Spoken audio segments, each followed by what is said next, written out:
Vamos lá, meus irmãos, a segunda parte da nossa quinta aula.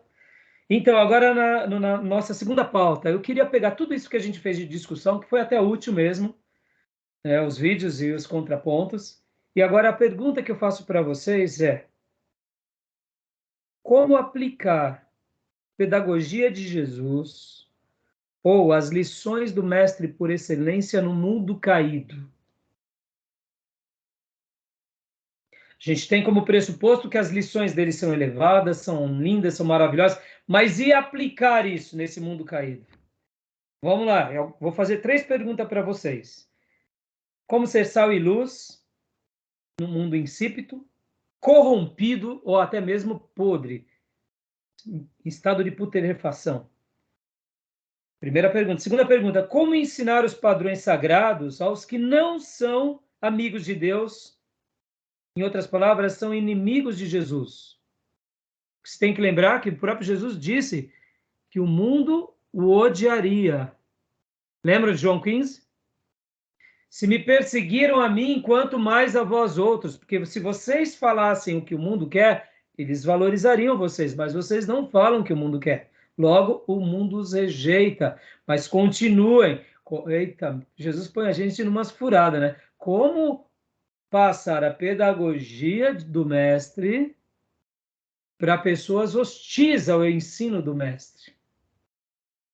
E terceira pergunta, como ter êxito nesses campos e nesses terrenos de corações corrompidos?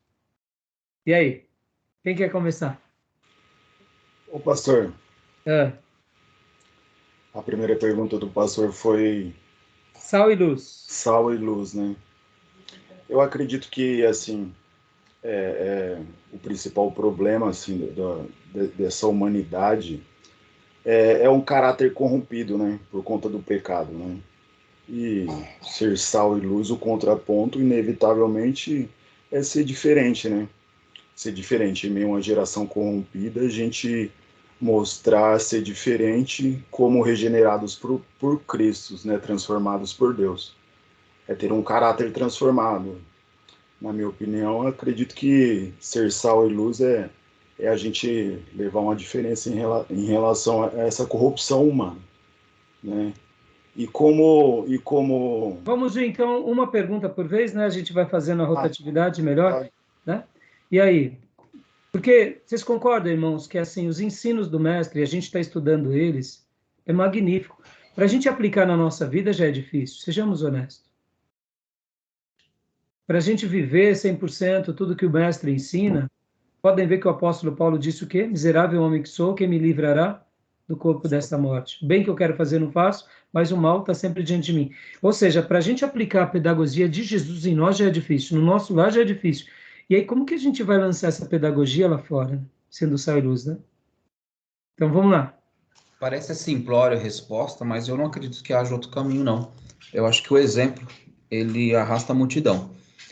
Então, eu vejo hoje que o meu trabalho acaba sendo meu campo missionário. E, de fato, né, há uma dificuldade, é negar a si mesmo, mas o cristão não cabe a ele outra coisa senão negar a si mesmo. No negar a si mesmo, a gente acaba revelando, às vezes sem querer, aquilo que Cristo está fazendo em nós. Eu estou tentando conduzir isso aqui para a ideia do exemplo. Então, se eu neguei a mim mesmo, e eu já fiz isso, tá? Então não tenho nem medo de colocar aqui não, porque é uma realidade. Eu já roubei, nem que seja um clipe na empresa que eu trabalhava, quando eu era garoto, inclusive. E depois da minha conversão, isso não foi mais uma realidade.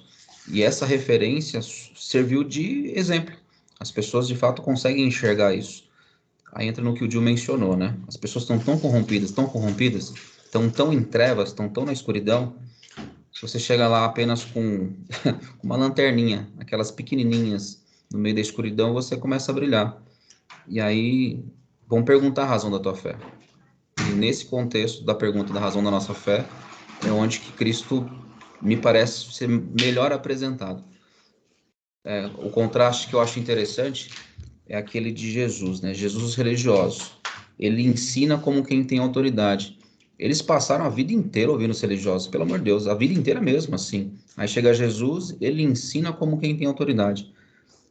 Me parece não ser só ensino, é o exemplo de Jesus, né? É a forma com que Jesus se apresentou a eles. A fala e o comportamento era uma coisa só. Então, o exemplo, no final das contas, o exemplo. Muito bom, muito bom. Felipe, quer comentar? Sem som. Tá sem som, filho. Ah, não, desculpa, pastor. É que tava com o secador ligado aqui e acabou Ah, tá, atrapalhando. tá, tá. É, eu acho que tudo começa pelo novo nascimento, né? Aquele que é nascido de novo é uma nova vida. E essa pergunta do sal e luz da terra me vem logo à memória da igreja primitiva, principalmente aqueles que estavam em Éfeso, onde a conversão naquela cidade foi tão significativa que jogavam-se os livros de feitiçaria e tudo, e o comércio do ídolo, né, que era Diana, começou a cair, ou seja, houve uma mudança na própria sociedade. Aquele sal foi tão poderoso, mas tão invisível, que começou a afetar a própria cidade, a própria Roma.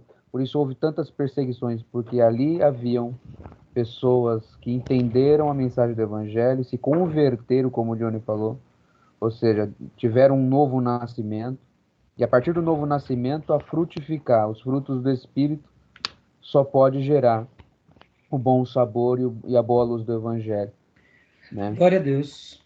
Muito bem colocado pelos três irmãos.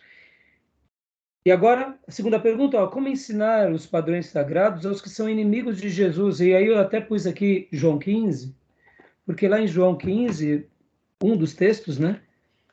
Jesus fala muito sobre isso, dos inimigos, no sentido daqueles que não são os amigos de Deus, daqueles que desprezam. Lembra, né? João 15 é o texto que fala de Jesus como a videira verdadeira, o pai é o agricultor.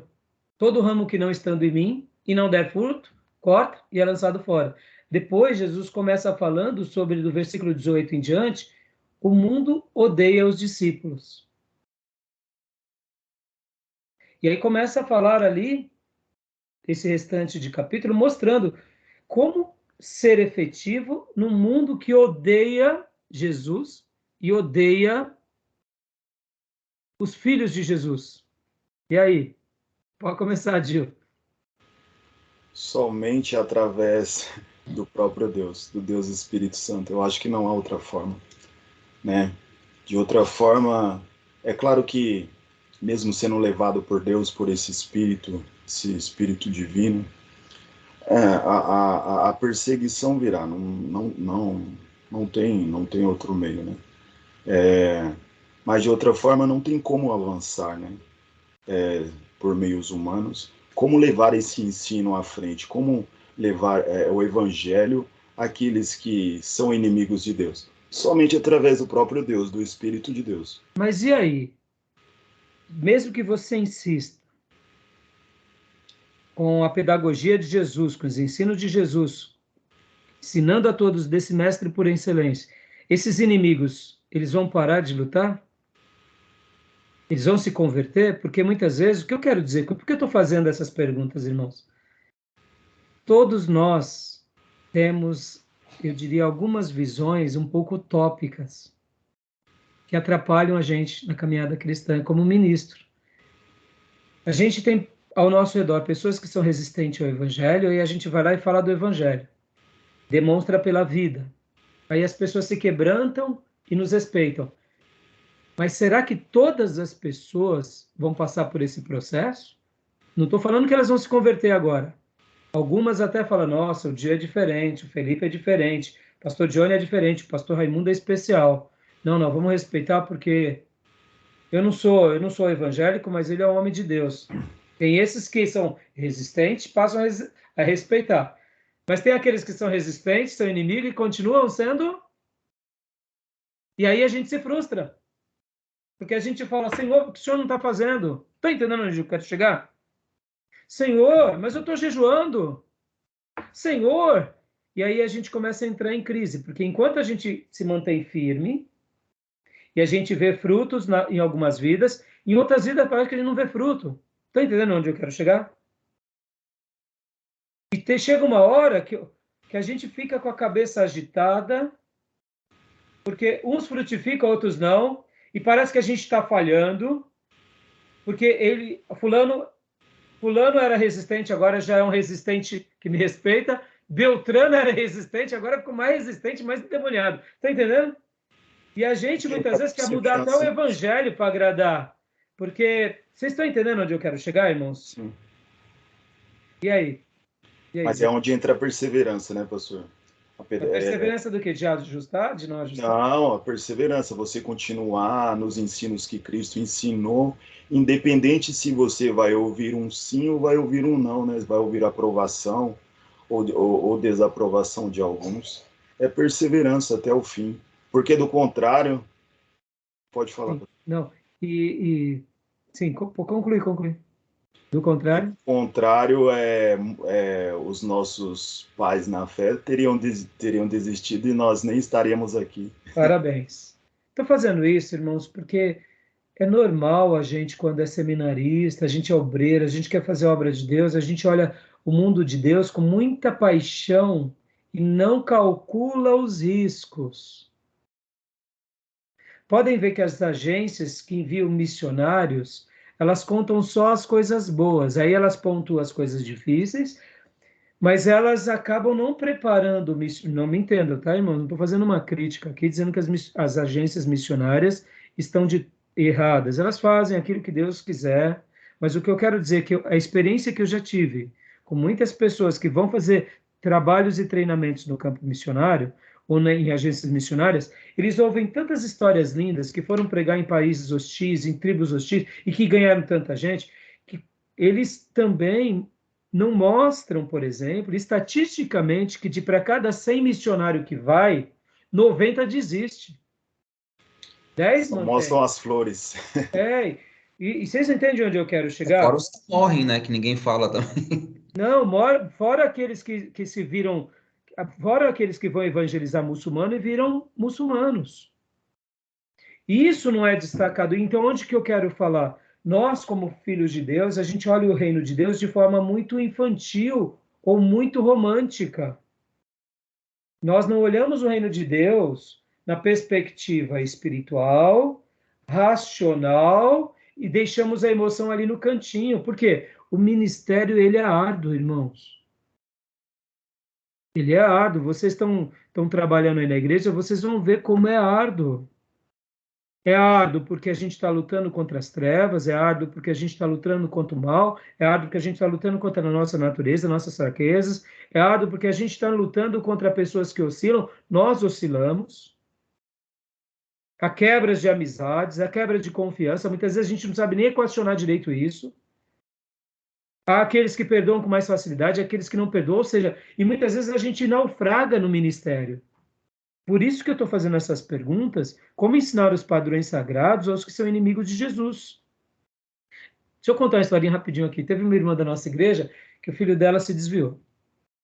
E depois, ela fazia de tudo para o filho voltar para a igreja. Mais de tudo, mais de tudo. Então ficava adoçando o filho. Vem, filho, que Deus vai te abençoar. Fazia tudo, sabe? Mãezona, né? E aí teve um dia que ela falou assim, pastor, eu queria uma estratégia. Queria uma estratégia. Eu falei, filho, você é tão inteligente, vem ensinar a Bíblia para mim.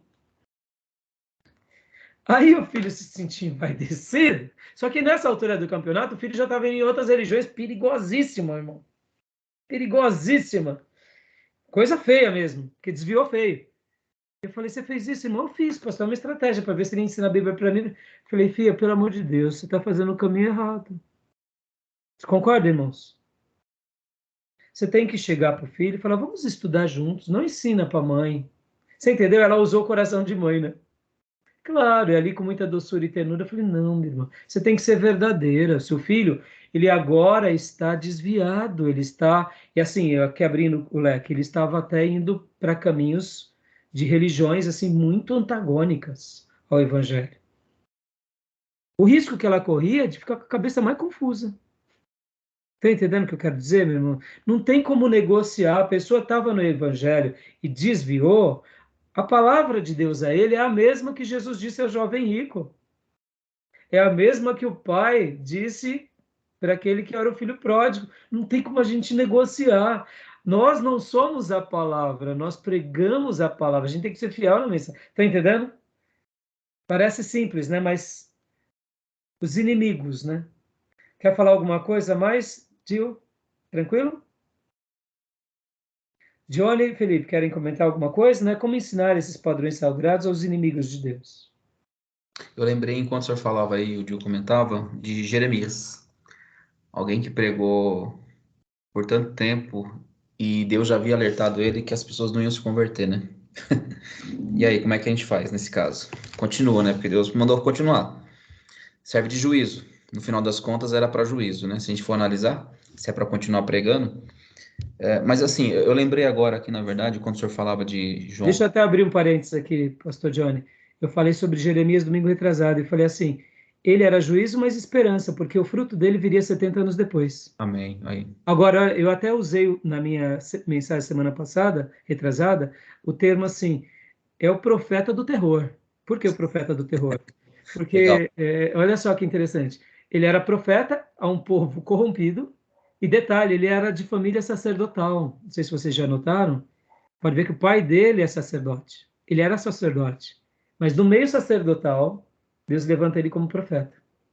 Aí eu digo, olha que desgraça, né? Você é sacerdote e profeta de um povo totalmente corrompido. É uma infelicidade, porque o nosso êxito está onde? De pregarmos e ensinarmos a crente. Thanks. Meu Deus do céu! Esse homem tinha que ter café no bule demais, né? Mas é uma mensagem de juízo, mas ao mesmo tempo juízo com esperança. Só que ele não colheu o fruto da esperança. Quem colheu? Daniel, lá na frente. Ezequiel, mas ele foi fiel. Olha, por isso que eu fiz essas perguntas. Muitas vezes no mundo hostil é isso. A gente vai estar aqui fazendo o nosso papel. Depois eu vou contar a história de um pregador de praça judeu, tá? Continua, pastor Johnny. Tá.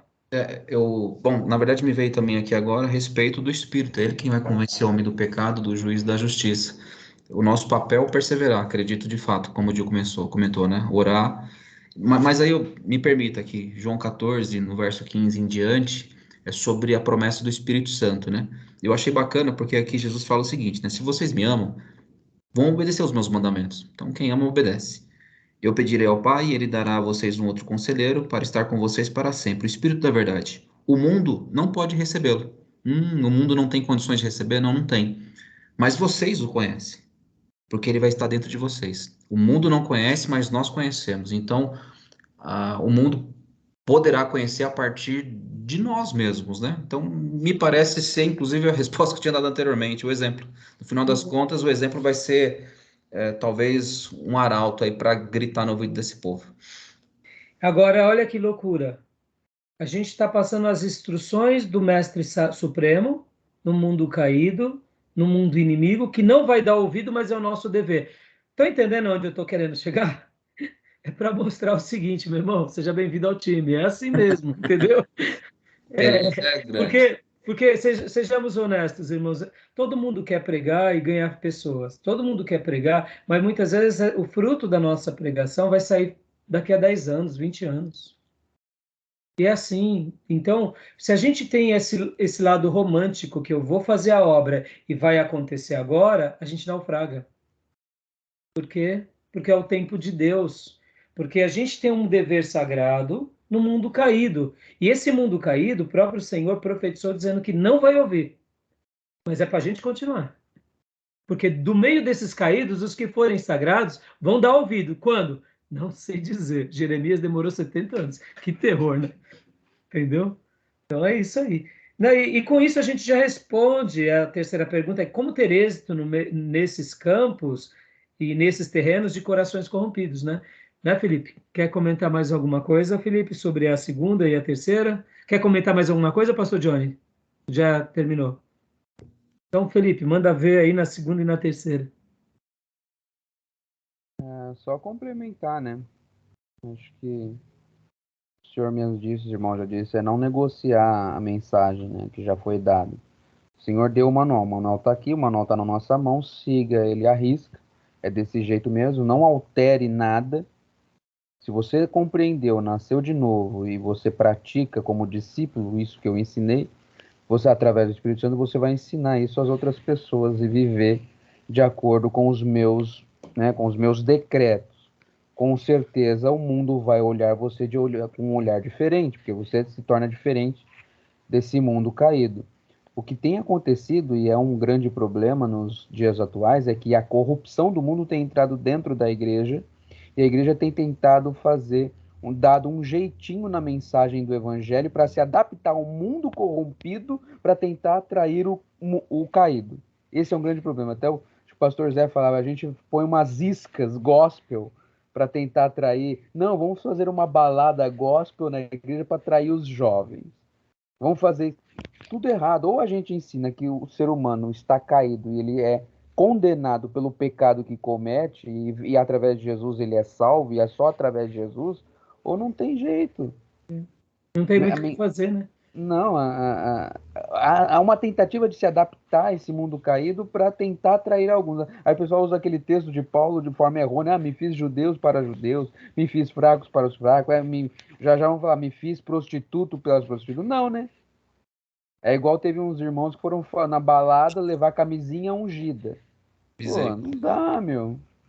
Ou igrejas montando escolas de samba para evangelizar no sambódromo. Aí já é o Você Satanás entende? que não precisa fazer mais nada. Você vê como Deixa que com os muitas vezes a crentes aí gente que se eles perde resolvem. até Nem nas Satanás tem tanta criatividade, né? Você vê como que a gente se perde, muitas vezes, até mesmo no nosso na nossa pseudo-ingenuidade, né? E é muito bem, Felipe, colocou muito bem, irmãos colocaram muito bem. E é isso aí, eu fiz questão, lembra que o texto que eu li foi Daniel? O pastor Johnny não estava na hora. Eu li 3 textos do Daniel, depois assiste. E eu dei uma ênfase que nós íamos trabalhar com Daniel. A resposta, irmãos, é isso, é a vida de Daniel na Babilônia. É a vida de José no Egito, José no Egito. É isso. Podem ver que a pedagogia do mestre foi passada por eles no contexto, ora, Nabucodonosor deu aval, ora o mesmo Nabucodonosor mandou jogar na fornalha. Que doideira. Por quê? Porque Nabucodonosor era do mundo. Aí ele faz a estátua, quem não se curvasse ao culto da estátua, virava churrasco, não foi? Ora, mas Daniel tinha acabado de ajudar e agora não importa. Ou seja, o profeta, o ministro, o cristão, tem hora que ele vai ser útil à sociedade e tem hora que ele vai ser rejeitado pela mesma sociedade que o abençoou. Quando você colocou há pouco, Felipe, que na sociedade moderna, não, e aí entra até uma observação, sempre na sociedade, lembra lá no Velho Testamento, os falsos profetas? Sempre há os corrompidos. E sempre há aqueles que se corrompem com os corrompidos para mudar a mensagem. É que nos nossos dias nós temos os nossos artifícios, né? Os nossos, como o Zezinho falava, Felipe? Como é que é? Pegadinha gospel. Pegadinha gospel, entendeu? Mas na antiguidade, na Idade Média, logo depois, sempre houve, pode ver. E é isso que é difícil. Tem hora que a gente se sente forçado. Forçado porque senão a gente perde o emprego, senão a gente é demitido da igreja. Tá entendendo, irmãos? E aí a gente não pode. A gente tem que lembrar que no ensino do mestre, o que nós temos é o ensino dele, que a gente tem que fazer valer na nossa vida, e a gente tem que continuar sendo fiel até o final, que a gente não pode alterar. Que Deus nos dê pessoas que nos deem ouvido para a gente ter mais alegria, mas pode ser que a gente seja enviado para lugares extremamente hostis. E aí vai ser muito mais difícil, como foi Jeremias, mas a gente vai vencer. Então, guardem o exemplo de José, guardem o exemplo de Daniel, porque eles são referências no Velho Testamento, de homens cheios do Espírito Santo, que deixaram com que a pedagogia de Deus fosse manifesta pela vida deles, pelo compromisso deles, pela pregação deles e pelo exemplo deles. Tá bom? Beleza até aí? Tranquilo, irmãos? Pastor, Ah, se a gente pegar a própria vida do Senhor Jesus, logo que ele se ascende aos céus, sobra na igreja 120. sim, sim, sim, Né? A multidão só tinha interesse, sim, mas sim. os discípulos eram poucos, né? Poucos, exatamente. Imaginam, vendo o mestre o dia inteiro, os próprios religiosos não enxergaram o Messias que eles mesmos diziam nas Escrituras. É. Isso aí, muito bem colocado. Eu quis colocar Daniel no Velho Testamento e José no Velho Testamento, porque eles foram colocados num contexto muito hostil e eles venceram. Né? Pode ver que ainda a gente não é colocado num contexto tão hostil. Né? A gente tem os irmãos, temos as igrejas, temos grandes homens de Deus ao nosso redor. Podem ver, irmãos, essa fala, né? Ah, mas o mundo é muito difícil, o mundo atrai, o mundo sempre atraiu quem é pecador. Aí o outro diz assim, mas é o dinheiro, pastor, é o dinheiro, o dinheiro. Aí, irmão, quem está com o coração no dinheiro pode estar morando num barraco. Ele não vai seguir a Jesus porque o coração dele está no dinheiro.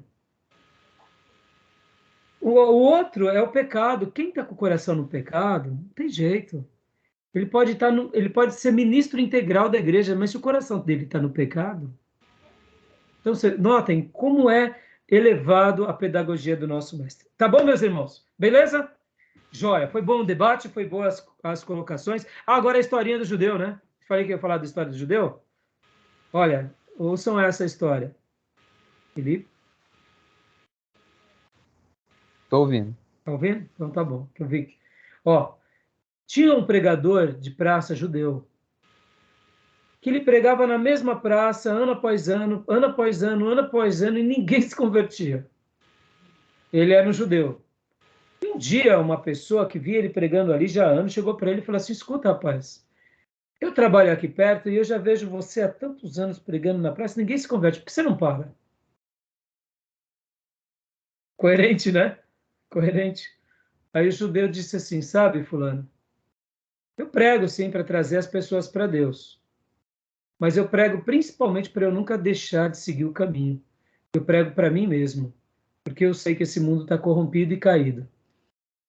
Então, lição de moral, né? Muitas vezes a gente faz sim porque queremos atrair mais pessoas, mas tem vezes que a gente tem que falar alto para nós mesmos, para que a gente nunca se corrompa com esse sistema caído. Porque muitas vezes a gente falando alto para nós mesmos, nós nos mantemos no caminho. É maravilhoso anunciar para o outro, mas é espetacular a gente jamais sair do caminho. Né? Então, eu sei que é uma história que não tem um apreço muito grande para nós, mas acaba sendo uma verdade também. Tem vezes que a gente tem que falar para a nossa consciência, não, Jesus tem a razão, o Evangelho tem a razão, as Escrituras têm a razão.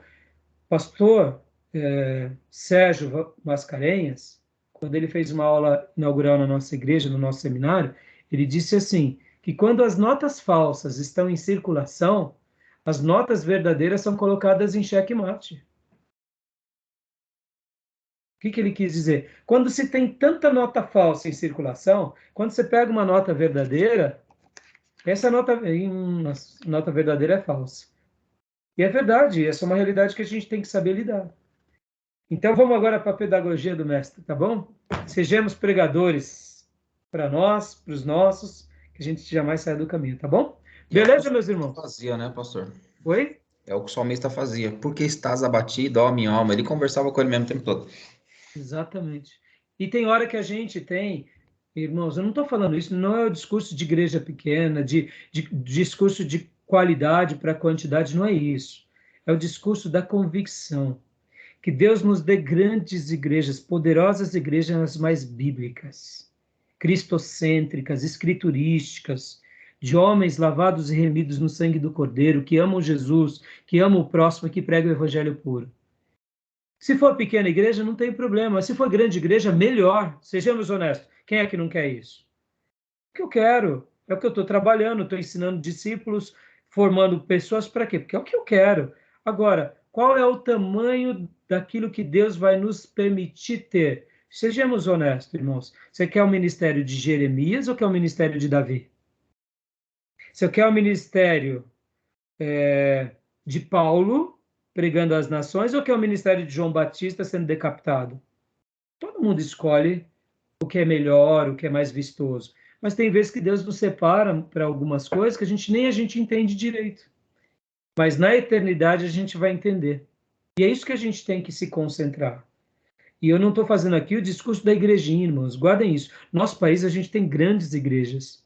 Mas a gente tem que priorizar essa questão da essência. Da essência. E podem ver, como o Felipe lembrou aqui, Atos, eram 120 que sacudiram o mundo. 120, irmãos. Sejamos honestos. As nossas igrejas muitas vezes têm mais de 120. Tem um monte de igreja de 120, 200, 500, entendeu? Mas a luz não brilha tanto, o sal não salga tanto. Aí muitas vezes a gente conhece um irmão, um grupo de irmãos, que é um sal tão maravilhoso. Você fala, meu, é isso que a gente tem que olhar, entendeu? Eu quero ter uma igreja gigante, quero. Irmãos, quando alguém me pergunta sobre isso, eu falo sem medo de errar. Que tamanho que você gostaria que fosse a sua igreja, pastor Rai? Eu falo, do tamanho de Ferraz, para começar. É verdade, eu queria uma igreja do tamanho de Ferraz. O que mais, pastor? Depois, próximo passo, Alto Tietê todinho. E depois, São Paulo. E por último, para mim, por último, seria do tamanho do Brasil. E aí eu estou feliz. Esse é o meu alvo. Ai, mas e as Américas? Não, Brasil, tá bom. Para mim, só o Brasil. Você entendeu? E se Deus me desse esse privilégio, agora, qual vai ser o tamanho? Eu não sei o tamanho. Quem vão ser aqueles que eu vou... Eu não sei. Eu vou querer todos que Deus me der. E eu vou trabalhar para cuidar de todos os que Deus me der. Por quê? Muitas vezes a gente está querendo coisas que Deus não deu. Muitas vezes a gente tem um ministério de formar obreiros no seminário. Irmão, isso é maravilhoso. Outros é o ministério de formar ministros de música, isso é maravilhoso. Outros é o ministério de ser pregador em praça, isso é maravilhoso. Não tem o que é melhor e o que é pior. Em teologia pastoral, vocês vão se deliciar, porque a gente vai trabalhar muito sobre isso, sobre vocação. Vocês vão amar essa matéria. E a gente vai se deliciar nisso. Isso é maravilhoso. Eu, particularmente, irmãos, eu amo qualquer pastor piedoso. Não importa o tamanho da igreja. Se eu vejo que ele tem uma mensagem bíblica, uma vida consagrada, essa pessoa eu dou atenção a ela. Aí depois que eu quero saber do tamanho da igreja dela, porque para mim o tamanho da igreja dela não é relevante. Irmão, sejamos honestos. Se a gente muitas vezes vem de um grupo de gente... Muitas vezes você tem um grupo que é forte, é um grupo bom, e você tem uma igreja mais de expressão. Isso não quer dizer que o pastor seja mais consagrado. Vocês estão entendendo o que eu quero dizer? Tem coisas que é relativo. Vejam bem a igreja. A igreja é composta de famílias. Não é? O próprio apóstolo Paulo, quando a gente vê a vida dele, a obra dele, ele sofreu demais. Ele sofreu ao ponto de ele falar que ninguém foi com ele nos dias de julgamento dele. Uma igreja poderosa, que era a igreja de Roma, deixaram Paulo. Pensem vocês, Paulo ficar sozinho.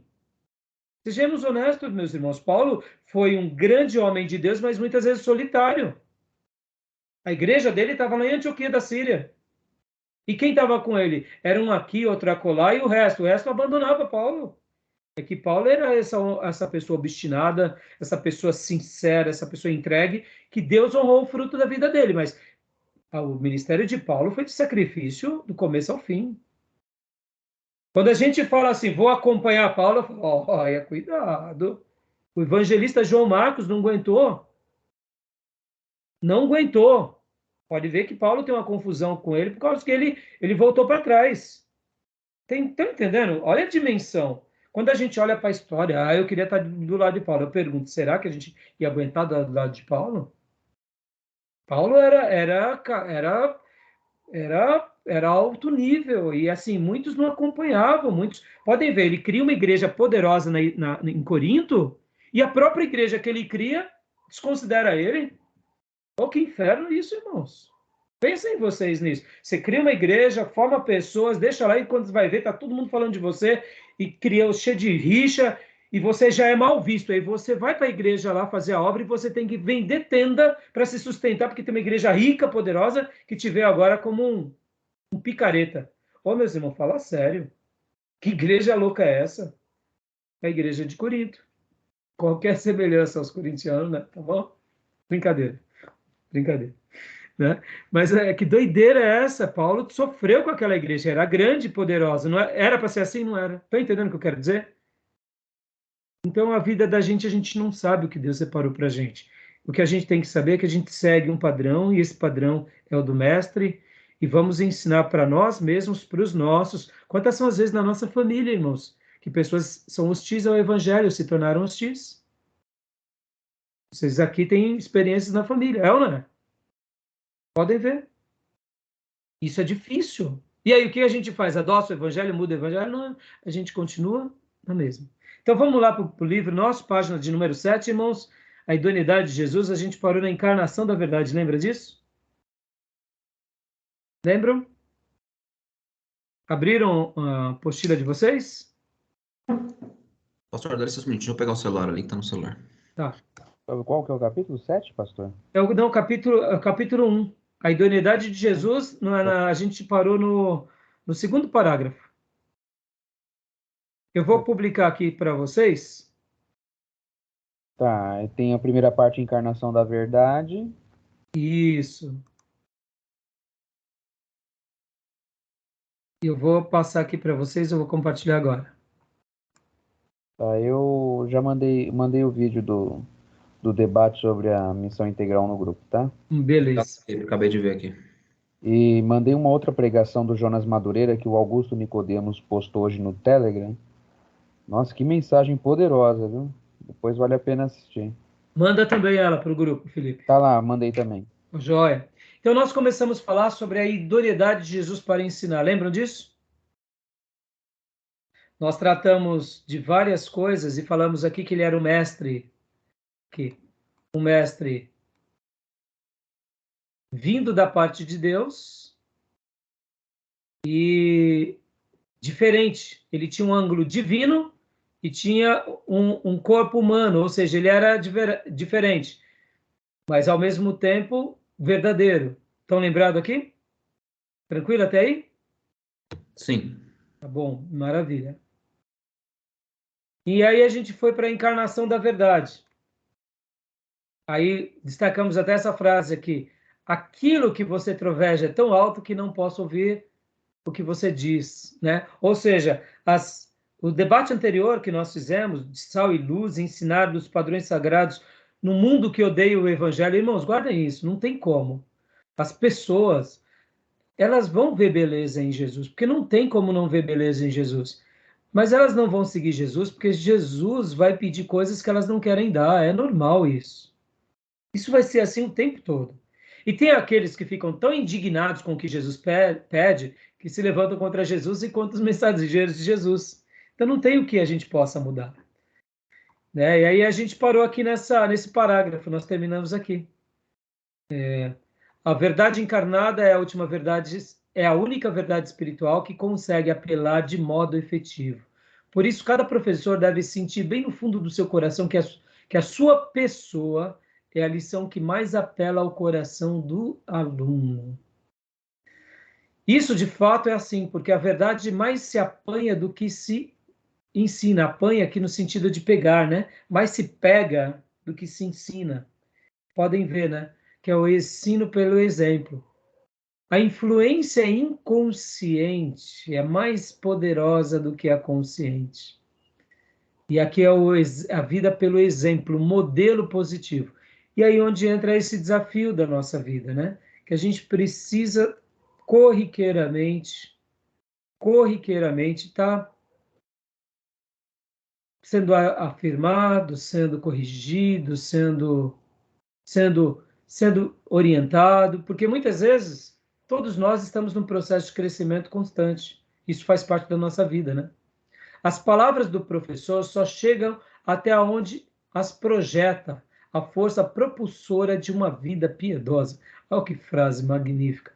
É o peso do machado que o faz penetrar mais fundo na árvore árvore que se quer derrubar. Por isso, o professor de escola bíblica dominical deve ser alguma coisa para poder eficazmente dizer alguma coisa. Ele tem que ser para poder dizer. A vida do professor é a vida do seu ensino. Lembra disso? Fantástico essas palavras, não, meus irmãos? Olha, só esse parágrafo a gente tem uma mensagem maravilhosa para uma reunião de obreiros, para uma reunião. Frases que são máximas aqui, tá bom? Lembra daquela frase? Faça o que eu te digo, mas não faça o que eu faço? Né? Não dá. Não tem o que fazer, né, gente? Então, agora vamos prosseguir. Eu quero continuar, irmãos. Olha, vocês notaram que o livro, ele é um livro, como eu disse, esse parágrafo que acabamos de ver, esse parágrafo agora, ele é repleto de máximas. O que é uma máxima? Vamos lá, o que é uma máxima? Suprassumo. Pontual. Suprassumo. Suprassumo do quê? De uma mensagem, né? Ou, vamos lá. De um ensino. De um ensino. Verdades extraídas do texto, né? Que nos ensina algo. Exatamente. Vai ser o suprassumo, é o resumo de um texto, de um exemplo, de uma verdade, de um princípio. Então, uma máxima é uma verdade em todos os seus quesitos, inquestionável. Então, podem ver que esse livro vai ser magnífico, porque ele vai dar as máximas, e essas máximas vai fazer com que a gente reflita, para que a gente se torne professores modeladores. Tá bom, meus irmãos? Tudo bem? Beleza até aí? Tudo bem. Vamos lá. Então, a próxima página. Pastor, só comentar essa frase aqui, que é uma máxima, né? A vida do professor é a vida do seu ensino. Olhando para o grande professor, mestre Jesus Cristo, não digo de se espantar, mas de se admirar de tal forma que, se nós pegarmos a vida de Jesus, que nasceu sem pecado, até os 30 anos, quando ele começa o ministério, Jesus passa desde o seu nascimento até os 30 anos, cumprindo as escrituras toda, cumprindo a lei toda. Então ele tinha autoridade. Por isso que quando ele é batizado no Jordão com João Batista, quando o Espírito Santo vem em formato de pomba sobre ele, e Deus dá testemunho do filho dele, que ele tinha prazer naquele filho, que contrasta com o primeiro, que foi Adão, que descumpriu a lei, descumpriu a palavra de Deus. Jesus tem a autoridade máxima sobre os ensinos, uma coisa maravilhosa. Ele cumpriu a lei. Eu lembro quando o pastor José uma vez falou que a lei foi nos dada para nos mostrar que nós éramos incapazes de cumpri-la. Sim. E vem Jesus e cumpre ela na íntegra, sendo então o nosso maior exemplo a ser seguido. Por isso nós fomos justificados por ele, porque a gente não pode cumprir sem ele. Exatamente. Muito bem colocado, filho. E uma outra coisa aqui também, meus irmãos, sobre essa questão do exemplo, só para acrescentar para vocês, Jesus, ele tinha autoridade, porque a autoridade está ligado a esse exemplo de cumprir, mas ele cumpriu por quê? Ele cumpriu para realizar a vontade do Pai. Um dos princípios mais lindos de autoridade está em Filipenses capítulo 2. Muitas vezes nós queremos autoridade, mas nós não nos submetemos. Porque Jesus foi dado a ele a maior autoridade de todas, e o nome dele está sobre todos os nomes, porque ele se sujeitou ao Pai e cumpriu toda a vontade do Pai. Por que José do Egito tinha autoridade entre seus irmãos? Porque ele obedecia Jacó. Por que os apóstolos tiveram autoridade, mesmo eles não sendo letrados? A escola dele não foi a escola dos sabinos, mas porque eles tinham autoridade ao pregar o evangelho. Porque há uma regra sagrada, é uma lei sagrada. Guardem isso, irmãos. Quanto mais submisso, mais autoridade. Quanto menos submisso, menos autoridade ou nenhuma autoridade.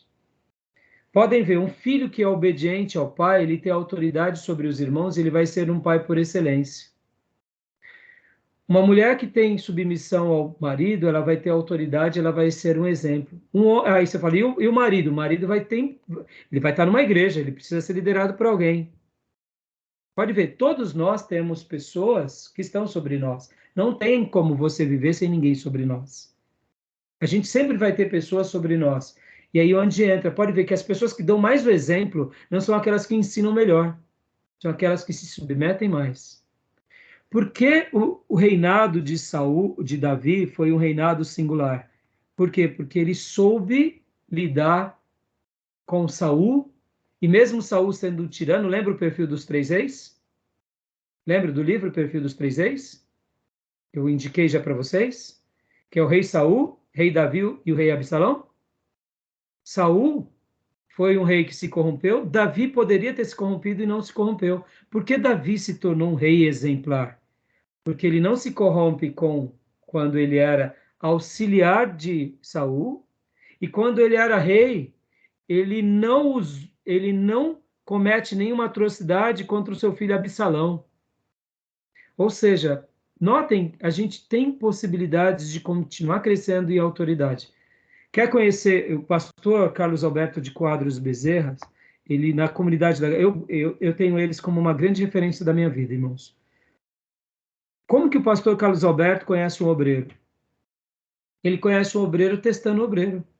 Como o pastor Antunes conhece um obreiro? Testando o obreiro. É simples, meus irmãos. Como que a gente conhece um amigo? Pelos testes da vida. Tá entendendo? Isso é muito legal. Porque a autoridade, que nem o Felipe lembrou aqui, Jesus se submete a quem? Ao Pai. Podem ver, irmãos, isso está muito ligado à questão da autoridade. E podem ver que todo mundo que se corrompe nessa questão são aquelas pessoas que dizem, eu respondo diretamente a Deus. São pessoas independentes, que não tem ninguém sobre elas. Isso é perigoso demais, irmãos. Isso é perigoso demais. E podem ver que pastores maduros, eles sempre se colocam debaixo de igrejas. Eles não estão sobre a igreja. Eles servem a igreja. Eles não estão acima da igreja. Quem é a maior unção? É a unção pastoral ou a unção da igreja? Vamos lá, Gil. Eu não entendi a pergunta, pastor. Quem é que tem mais autoridade na igreja? O pastor ou a própria igreja? Qual é a unção maior? A unção da igreja ou a unção do pastor? Difícil pergunta, hein? Então vamos lá, pastor Johnny. Eu vou chutar aqui, bom, mas eu acredito que seja da igreja, a comunidade. Felipe já sabe, porque eu já ensinei isso e ele já aprendeu em muitos outros lugares também. Exatamente, a igreja está sobre o pastor. Por que ela está sobre o pastor? Só tem um Porque pastor ela... porque tem igreja, né, pastor? Ah? Só tem um pastor porque tem a igreja, né? Exatamente. Entendeu? O pastor, ele está a serviço da igreja. Ele não está sobre a igreja. Agora, sejamos honestos. Como que os pastores corrompidos agem? Eles se colocam acima da igreja. Estão entendendo qual é o problema? Eu não estou dizendo aqui, irmãos, que o pastor ele não vai ter opinião, que ele não vai conduzir, não é nada disso. Mas só tem sentido ter pastor se tem igreja. Quando tem pastor que não tem igreja, ele tem o dom pastoral, mas ele não está em exercício, concorda? Só tem sentido ser pastor se você está numa igreja, para servir a igreja. Lembra lá que os dons em Efésios 4 é para que nós aperfeiçoemos os santos? Então nós fomos, os 5 dons ministeriais é uma pirâmide invertida. O pastor, ele é o que está aqui embaixo da pirâmide. É uma pirâmide invertida, entendeu? Ele serve a igreja. Ele não é o tirano da igreja. Então, a autoridade ela é dada sobre esses que se posicionam corretamente sobre aqueles que estão sobre eles. E aí onde fica um exemplo de autoridade e de autoritarismos. Entendeu, irmãos? Então, muito bom. Fantástico, Fê. Boa lembrança. Jesus é o nosso mestre por excelência. Ele... Querem comentar mais alguma coisa, meus irmãos? Tranquilo? Querem falar mais alguma coisa? Não? Tá tranquilo. Tranquilo. Vamos lá, então. Continuando aqui. Gil, leia para nós aqui o próximo parágrafo.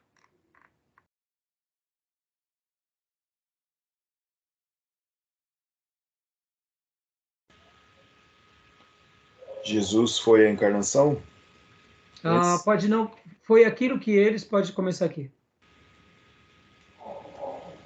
Foi aquilo que eles foram que conseguiu dar ao mundo professores da estatura de Arnold, de Rugby, de Phillips, de Yale, de Brothers, do Sumário do Sul e de Carral, do Seminário do Sudoeste. Aqui o nosso querido irmão, ele está fazendo referência de o J.M. Price está fazendo referência de grandes professores que influenciaram o povo de Deus na América. Tá bom? Lembra que semana passada eu mencionei que saiu na reportagem que a Igreja Batista, na Convenção Batista do Sul dos Estados Unidos, estava passando por um problema muito grande? Lembra disso? Sim. E aí eu falei que eles estão ali resolvendo e o negócio vai desenrolar e deve ser assim mesmo. Por quê? Porque a igreja ficou inquieta com quê? Com situações onde o colegiado de líderes colocou debaixo do tapete algumas coisas. O povo foi lá e falou, não, vamos ter que resolver isso, nem que tenha passado 30 anos. Isso tudo é muito importante, entendeu, irmãos? A igreja está sobre todos. Ó, outra coisa importantíssima, irmãos, nesse contexto. Temos aqui na nossa igreja o seminário. O seminário é um lugar para debates, é um lugar para formação de obreiros. Mas vem cá, quem é que está acima? É a igreja ou o seminário? Hã? O que vocês acham? A igreja, com certeza. Quando o seminário está sobre a igreja, perdeu o sentido. Porque o seminário só existe por causa da igreja. Esse é o padrão bíblico cristão. Você não tem seminário para ter igreja, você tem igreja e depois de ter igreja, nasce seminários. Para quê? Para servir a igreja. E é simples assim, mas parece simples, mas não é simples assim. Porque na prática, muitas vezes, a gente começa a ver que a igreja... Vamos imaginar, tá, irmãos? Vamos imaginar que nós quatro aqui, vocês quatro, nós quatro, tá? Nós quatro comecemos a ganhar bastante pessoas, ganhamos todo o Alto Tietê e a gente começa a ter uma influência política no Alto Tietê. E aí a gente tem o seminário como nosso gueto de intelectualidade, de assuntos, de estratégia, e de repente a gente começa a usar o seminário para ser o carro-chefe de toda essa igreja. Está entendendo? Perigosíssimo. Perigosíssimo isso. O seminário ele está a serviço da igreja. Pode ver que a teologia liberal ela nasce em mentes corrompidas e tenta depois deturpar a igreja. Por isso que a igreja ela tem que ser piedosa. São coisas bem simples, mas são totalmente importantes. Que a gente nunca se esqueça, tá bom? Jill, continua lendo aqui. Foi a encarnação. Jesus foi a encarnação viva da verdade. Ele disse, eu sou a verdade. João 14,6. Ele foi 100% aquilo que ensinou. Dá uma pausa aqui. Olha que frase maravilhosa. Ele foi 100% aquilo que... Olha que desafio para nós, irmãos. Essa apostila, ela tem um frescor de intelectualidade e ela tem, eu diria, ela tem um gume afiado, que ela corta a gente. Para a gente falar, meu Deus, olha, eu preciso caminhar dentro desse princípio, não é? Fantástico, não? Continua mais um pouco, filho. Fosse qual fosse o assunto, ele o encarnava e ensinava com transbordamento de toda a sua vida. S.D. Gordon disse, Jesus tinha já feito antes de fazer. Viveu aquilo que depois ensinou. Viveu tudo antes de ensinar. E viveu tudo bem mais do que pôde ensinar. Olha só que magnífico isso, irmãos. Querem comentar alguma coisa, irmãos, sobre essa frase? Gil, Johnny, Felipe? Tremendo. Eu não estou vendo vocês, então eu vou pedir para vocês, se possível, vocês falarem, tá bom? Porque agora, como eu abro aqui a minha tela de leitura, para ficar uma letra grande para vocês lerem, eu não consigo ver vocês. E eu não sei como faço para diminuir, eu não consigo diminuir aqui a tela, sabe? Sim. Não Eu consigo. também não saberia te dizer, pastor. Se bem que tem um campo ali chamado exibir na parte superior do lado direito. Não sei se aparece para o senhor. Não aparece aqui para mim, porque quando eu dou compartilhar, ela fica toda marcada e preenche toda a tela, sabe? Entendi. Então eu tenho algumas dificuldades. Pode continuar, filhote. C.S. Beardley assim expressou sobre Jesus: sua grande alma deu lugar bem grande para que o Espírito Santo o ungisse inteira e completamente.